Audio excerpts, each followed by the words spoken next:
Okay, if the Iranians are going to use asymmetrical warfare, what would it look like? And the answer is this.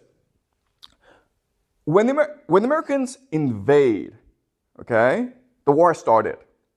Before the invasion, the Iranians must do 4 things if it is to prevail in the war, okay? And this is what we call the Iran strategy matrix. Okay? The Iran strategy matrix means that from now on, everything they do must fit into the strategy matrix. Okay? It must accomplish the objectives of the strategy matrix. So the first thing it must do is unite the population. Okay? Second thing it must do is build alliances. And the third thing is win global opinion. And the fourth is weaken the enemy. Okay? So, in other words, everything that Iran is going to do from now until the actual invasion will be to accomplish all 4 goals at once. And it must, if it is to survive a full-scale American invasion, okay? Does it make sense? All right, so unite the population. What does this mean, okay? It means that you win the war depending on how much your population is willing to resist the invasion. And it turns out that even though the Iranians right now are divided, okay, there's a lot of opposition towards the current government in Iran. As some of you know, there have been some protests over the past few years, women protesting for more rights in Iran, okay? So there's a lot of division in that country. But I think that most Iranians would resist an invasion. And the reason why is that the Iranians have a very bad history with Westerners, okay? So the example is the 1953 coup d'etat, okay? So what happened is that in 1909, the British discovered oil in Iran. It was called Persia back then. And so they created a company called the Anglo-Iranian Petroleum Company, which we now know as British Petroleum, okay, BP.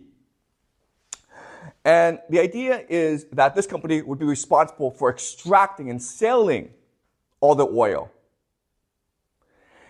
But unfortunately, the deal was that Iran, Persia, would only get 16% of profits. Okay? They only got 16% of profits. So the Iranians are very upset about this. It's their oil, it's their resource, but they're not getting that much money out of it, okay? It's basically stealing. So for decades, the Iranians have been trying to renegotiate the deal. In 1953, the democratically elected government of Iran said to the British, listen, let's do 50-50. Okay, that's fair, 50-50. 50% for us, 50% for you, right? That's a fair deal. And the British, instead of saying yes, went to the Americans, and the British and the Americans together launched a coup d'etat against the democratically elected government of Iran and installed a police state called the Shah. Okay, the Shah, which is like the monarchy, okay? And the Shah, the king of Iran, was so brutal that he created a police state. In 1979, the Iranian people overthrew the Shah, okay? And so the Iranian people do not like the idea of foreign invaders coming in and controlling the resource, okay? Does that make sense? So over time, as Israel and as America continues to be aggressive towards Iran, the population will start to coalesce and fight against the Americans, okay? So that's unite the population. Second is build alliances.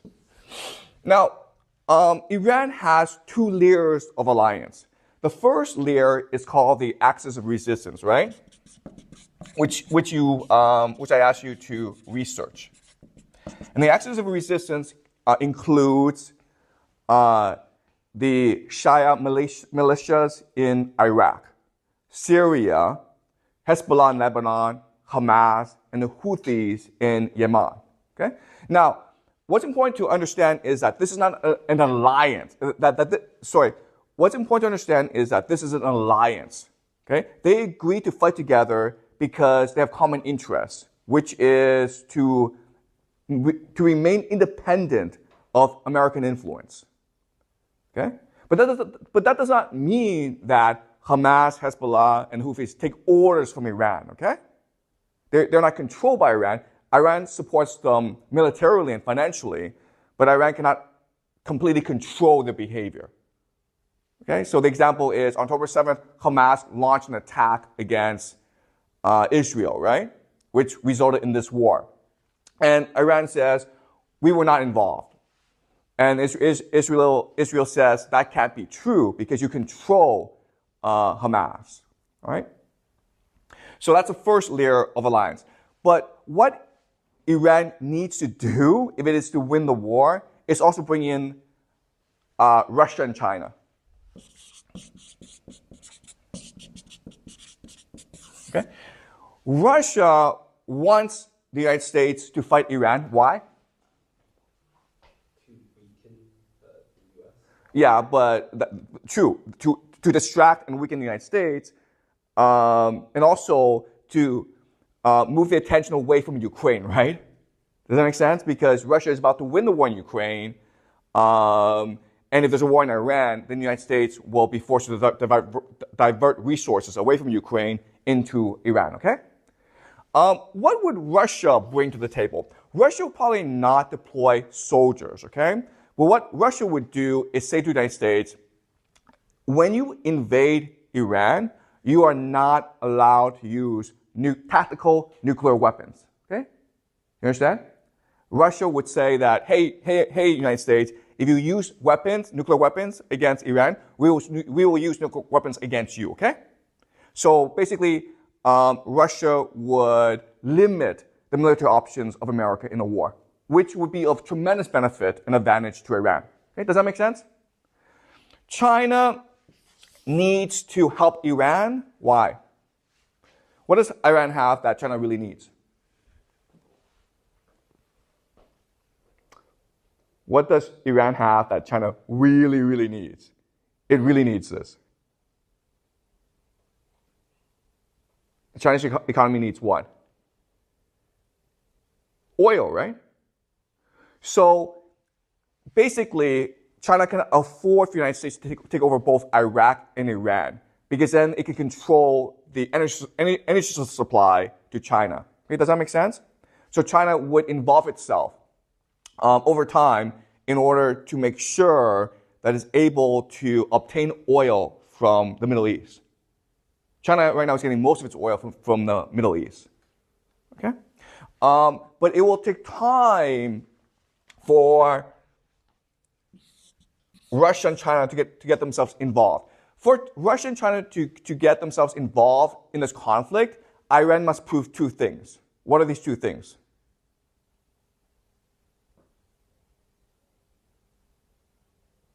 What must Iran show to China and Russia in order to get China and Russia involved in this conflict? If you're China and Russia, you're an investor, right? Why will I invest in you, Iran? Why?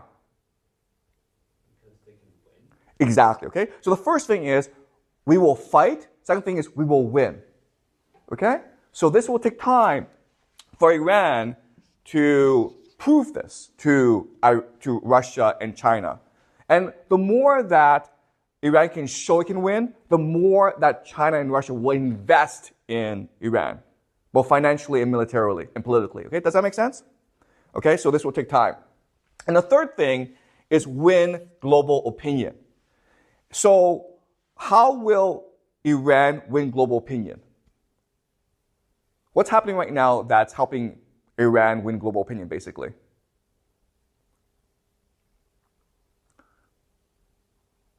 What's happening in the world right now that is helping Iran win global opinion? Or why is the world becoming more supportive of Iran? what thing is happening right now that is outraging or angering the world?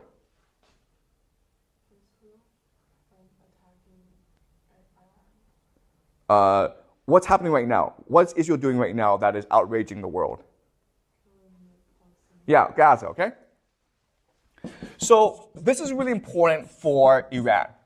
It must maintain the world spotlight on Gaza, okay? Because what's happening in Gaza, it's basically genocide, right? Where the Israelis are committed to solving the Palestinian problem once and for all. And that basically means removing the Palestinians from Gaza. They can go to Egypt, they can go to Jordan, it doesn't matter, okay? But the Israelis want them out of Gaza, okay? And so this will go on for many, many years.